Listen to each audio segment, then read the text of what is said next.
الحمدللہ وکفا والصلاة والسلام علی عبادہ الذین اصطفى خصوصاً علی افضلہم وخاتم النبیین محمد الامین وعلی آلہ وصحبہ اجمعین اما بعد قال تبارک وتعالی فی سورة النور وعد اللہ الذین آمنوا منکم وعملوا الصالحات لیستخلفنہم فی الارض کما استخلف الذین من قبلہم وَلَيُمَكِّنَنَّ لَهُمْ دِينَهُمُ الَّذِي ارْتَضَىٰ لَهُمْ وَلَيُبَدِّلَنَّهُمْ مِنْ بَعْدِ خَوْفِهِمْ أَمْنًا يَعْبُدُونَنِي لَا يُشْرِكُونَ بِي شَيْئًا وَمَنْ كَفَرَ بَعْدَ ذَلِكَ فَأُولَٰئِكَ هُمُ الْفَاسِقُونَ صدق اللہ العظیم رب اشرح لي صدری ويسر لي امری واحلل عقدۃ من لسانی یفقہوا قولی.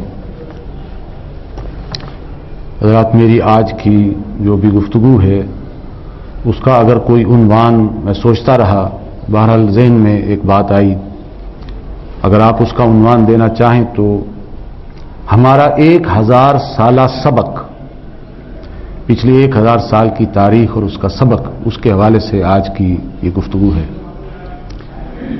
ہمارا ملک پاکستان اور ملحقہ ملک افغانستان دو مسلمان ملک ہیں. تاریخی، جغرافیائی، ثقافتی، مذہبی اعتبار سے ان میں بڑی مماثلت پائی جاتی ہے. اور البتہ یہ کہ اس وقت دونوں ملک نیٹو اور امریکہ کی فورسز کی یلغار کا شکار ہیں، چاہے ڈائریکٹلی ہوں جیسے کہ افغانستان میں ہے اور انڈائریکٹلی جیسے کہ پاکستان میں ہے. اور دونوں ملک اس وقت بڑے ہی ایک نازک ترین دور سے گزر رہے ہیں. سب سے پہلے ہم پاکستان کے حالات کو دیکھتے ہیں تو ہمارا یہ ملک انتہائی سنگین خطرات سے گھرا ہوا ہے، گمبھیر بحرانوں میں گھرا ہوا ہے، مسائل سے دوچار ہے. امن و امان کی صورتحال انتہائی ابتر ہے. معیشت کے حالات بڑے ہی دگرگوں ہیں. کرپشن کی بنا پر اس وقت ہمارے ادارے بہت ہی تباہ کن صورتحال پیش کر رہے ہیں. عام انسان انتہائی پریشان ہے، نوجوان اپنے مستقبل سے مایوس ہے، اور ہمارے جو دوست احباب ہیں وہ بھی دل گرفتہ ہیں ہماری اس سچویشن کو دیکھتے ہوئے. پھر مہنگائی اور بے روزگاری نے عوام کا جینا دو بھر کر دیا ہے. اور اس وقت سب سے بڑی بات یہ ہے کہ ہمارا ملک یہ اس وقت دہشت گردی کی ایک بہت بڑی لہر کی لپیٹ کے اندر ہے. آپ جانتے ہیں کہ ملک کے مختلف علاقوں میں بہت ہی خودکش دھماکے ہو رہے ہیں. پنڈی ہے، اسلام آباد ہے، پشاور ہے، ملتان ہے، ڈی جی خان ہے. ان علاقوں میں جو ہے بڑے خودکش دھماکے ہو رہے ہیں. آئے دن جو ہے ہم یہ سنتے رہتے ہیں اور اس کا اثر پورے عوام کے ذہنوں پر جو ہے وہ پڑ رہا ہے. حکومتی موقف یہ ہے کہ یہ کچھ چند قبائل ہیں، قبائلی علاقے کے کچھ قبیلے ہیں جن کو اسلحہ اور پیسہ باہر سے آتا ہے، اور وہ یہ کہ اپنا ایک نظریہ مسلط کر دینا چاہتے ہیں عوام کے اوپر. جبکہ جو بھی قبائلی علاقے ہیں ان کا موقف یہ ہے کہ ڈرون حملوں نے ہمارا جینا دو بھر کر دیا ہے، ہمارے عوام کو جو ہے ان کا جینا دو بھر ہے، اور پاکستان ان کو جو ہے ہمارے دشمنوں کو وہ یعنی ان کو سپلائی کر رہا ہے، ان کو تحفظ فراہم کر رہا ہے.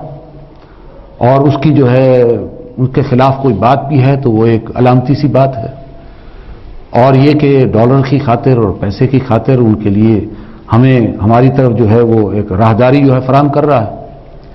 اور ہم کوئی خصوصی نظریات کی بالادستی کی بات نہیں کرتے، ہم تو شریعت کی بالادستی کی بات کرتے ہیں. بہرحال یہ دو علیحدہ علیحدہ موقف ہیں، چاہے حکومت کا ہو یا وہاں کے جو بھی علاقے ہیں ان کا.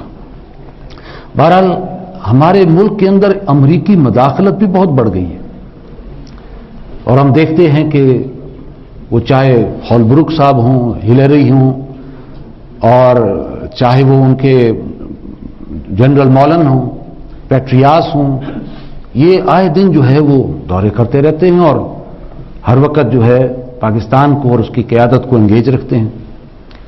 پھر یہ کہ ان کے سفارت خانے کے لیے 18 ایکڑ زمین اسلام آباد میں حاصل کی گئی ہے، اور اخباری رپورٹس یہ ہیں کہ تقریباً 300 گھر ہیں کہ اسلام آباد ہی میں صرف کہ جن کو کرائے پر حاصل کیا گیا ہے اور نہ معلوم کہ وہاں کیا سرگرمی ہے اتنے بڑے پیمانے پر. پھر جاسوسی کا ایک جال ہے کہ جو پورے ملک کے اندر جو ہے وہ پھیلا دیا گیا ہے, اور بڑی بڑی گاڑیاں اور کالے شیشوں والی گاڑیاں جس میں امریکی موجود ہوتے ہیں. آئے دن اخبارات میں آتا ہے کہ ان کو روکا جاتا ہے ان کی چیکنگ کے لیے, یا وہ جو سامان وہ وصول کر رہے ہیں, لیکن یہ کہ وہ اپنی کسی چیکنگ کے لیے تیار نہیں, اور اوپر سے فون آتا ہے اور اس کے بعد وہ جو ہے اپنے گھر کو چلے جاتے ہیں. بہرحال یہ خفیہ سرگرمیاں بھی عوام کی پریشانیوں میں اضافہ کر رہی ہیں کہ یہ کیا ہو رہا ہے ہمارے ملک کے اندر, اور اس کا گورنمنٹ جو ہے وہ نوٹس کیوں نہیں لیتی.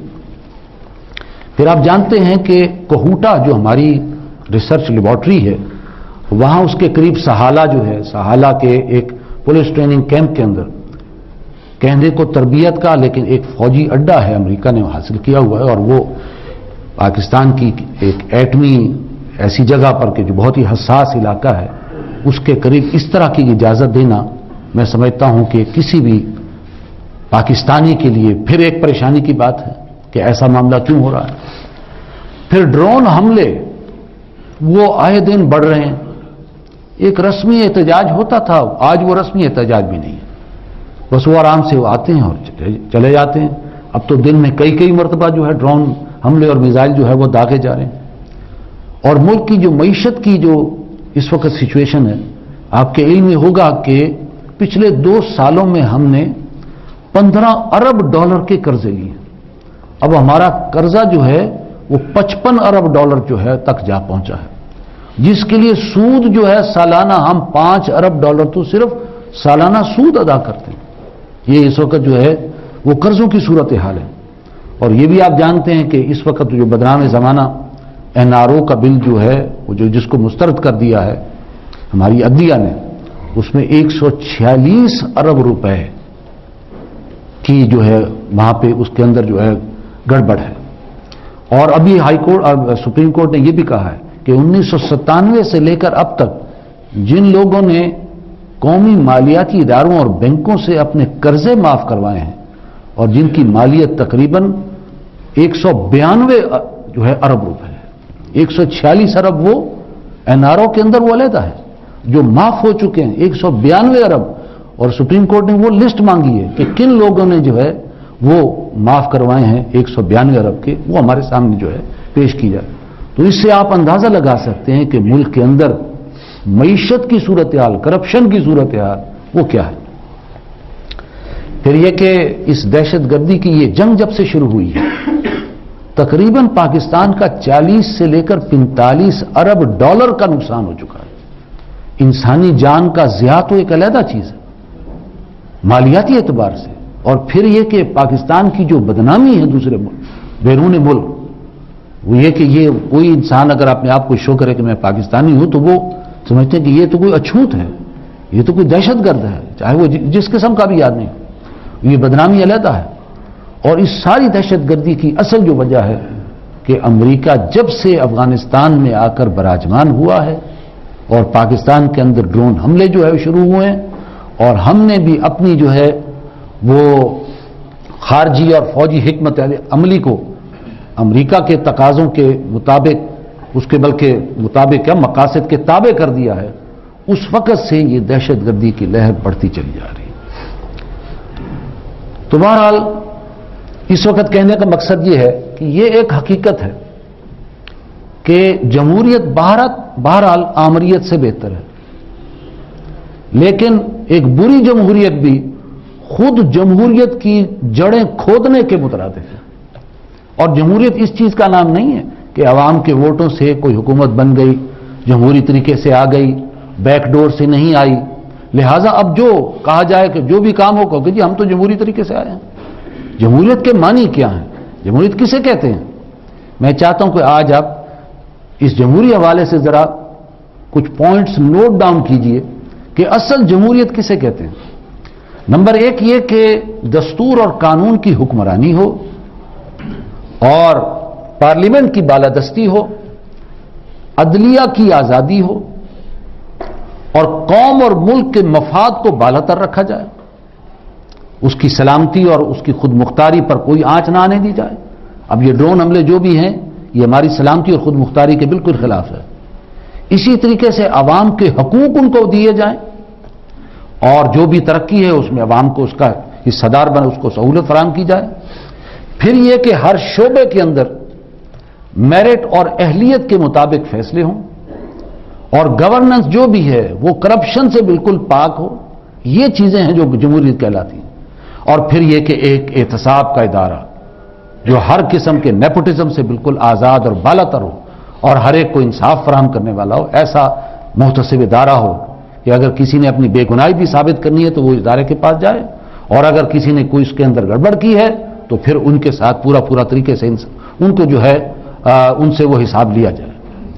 اور آخری بات یہ کہ جو بھی ملک کے اندر یا بیرون ملک کوئی تنازع ہوں، کوئی جھگڑے ہوں صوبوں کے مابین یا کسی کے مابین، اس کو ڈائیلاگ کے ذریعے سے اور گفتگو کے ذریعے سے، مفاہمتی عمل کے ذریعے سے اس کو حل کیا جائے.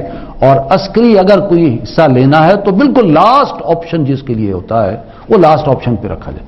نہ یہ کہ ہر کام میں جو ہے سب سے پہلے جو ہے وہ عسکری قیادت کو جو ہے اس کے اندر جھونک دیا جائے. یہ چند چیزیں ہیں کہ جو اصل میں جمہوریت کی جڑ بنیاد ہے. لیکن میں نے ابھی عرض کیا کہ جمہوریت آمریت سے بہتر ہے. لیکن اب میں ایک بات اور بھی عرض کر رہا ہوں، ہمیں اس بات کو ریئلائز کرنا ہوگا کہ نہ تو آمریت ہمارے لیے فائدہ مند ہے اور نہ ہی سیکولر جمہوریت. اور بدقسمتی سے چاہے اس ملک کے اندر جمہوری حکومت ہو یا آمرانہ حکومت ہو، اس کے جو تحفے ان ملک کو ملے ہیں وہ تو بحران ہی بحران ہے. کبھی آٹے کا بحران، کبھی چینی کا بحران، کبھی بجلی کا بحران، مہنگائی ہے، بے روزگاری ہے، ہلاکتیں ہیں، بھوک اور کرپشن ہے. چاہے وہ ہو یا وہ نظام، دونوں کے اندر بہرحال عوام کو بہرحال یہی تحفے ملے ہیں. اور اقبال نے واقعتاً صحیح کہا تھا، وہ اقبال کے جس کے بارے میں ہر حکومت یہی کہتی ہے کہ ہم پاکستان کو قائد اعظم اور اقبال کے تصورات کے مطابق بنانا اور چلانا چاہتے ہیں. تو اقبال کا تصور کیا ہے؟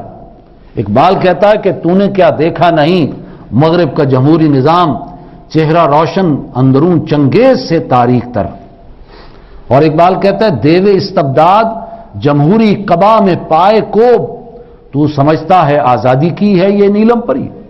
یعنی یہ کہ جمہوریت در حقیقت دھوکہ ہے، ایک استبدادی نظام ہے جس نے اپنے اوپر ایک جمہوریت قبا پہن لی ہے لوگوں کو دھوکہ دینے کے لیے، اور اندر وہی استبدادی دیو ہے جو ہے وہ دھمال ڈال رہا ہے اور لوگوں کو بیوقوف بنا رہا ہے. تو اصل میں یہ کوئی آزادی کی نیلم پری نہیں ہے جس کو تم سمجھے بیٹھے ہو کہ آزادی مل جائے گی. اصل میں یہ استبدادی ایک نظام ہے. تو اقبال نے تو جمہوریت کی ٹوٹلی نفی کی ہوئی ہے. اصل میں ہماری اپنی ایک تاریخ ہے، ہمارا ایک پس منظر ہے، ہمارے اپنے اسلاف ہیں، ہمارا اپنا مزاج ہے، ہمارا اپنا نظام ہے، ہمارا ایک اپنا طور طریقہ ہے، اور وہ در حقیقت ہمارے اسلاف سے چلا آ رہا ہے. اور وہ ہے خلافت کا نظام. آپ کسی مسلمان سے پوچھیں کہ ہمارا آئیڈیل ترین نظام تاریخ میں کون سا رہا ہے، وہ کہے گا خلافت راشدہ، وہ ہمارا بہترین نظام تھا. تو وہ ایک مسلمانوں کے ذہنوں کے اندر وہ چیز بیٹھی ہوئی ہے. اور اگرچہ جمہوری حکومت کے جو اچھے اثرات ہیں وہ آج سے 1400 سال پہلے جو خلافت کے نظام کے اندر آلریڈی موجود ہیں. عوام کو ان کے حقوق دینا، ان کی آزادی برقرار رکھنا، قلم اور سپیچ کی آزادی کو برقرار رکھنا، اور کفالت عامہ کا نظام قائم کرنا، وہ سارے اچھے معاملات، گڈ گورننس ہو، کرپشن سے پاک نظام ہو، وہ سارے معاملات خلافت کے اندر موجود ہیں. لیکن سب سے بڑی بات جو خلافت کے اندر ہے، جو خلافت کے اندر یہ طے کر دیا گیا ہے کہ حاکمیت اللہ کی. جمہوریت میں سب سے بڑا گناہ جو ہے وہ یہ ہے کہ حاکمیت عوام کی، اور یہ کفر و شرک کے برابر ہے. حاکمیت صرف اللہ کی. سروری زیبا فقط اس ذات بے ہمتا کو ہے، حکمراں ہے ایک وہی باقی بتان آزری. اصل میں وہاں پر جو اللہ فرماتا ہے اور اپنے قرآن و سنت کے ذریعے سے اللہ کا رسول فرماتا ہے، وہ ہے بنیادی چیز کہ جو خلافت کو یعنی لائن پکچر میں جو ہے پیش کرتی ہے. اصل بنیاد جو ہے جو ڈفرینشیٹ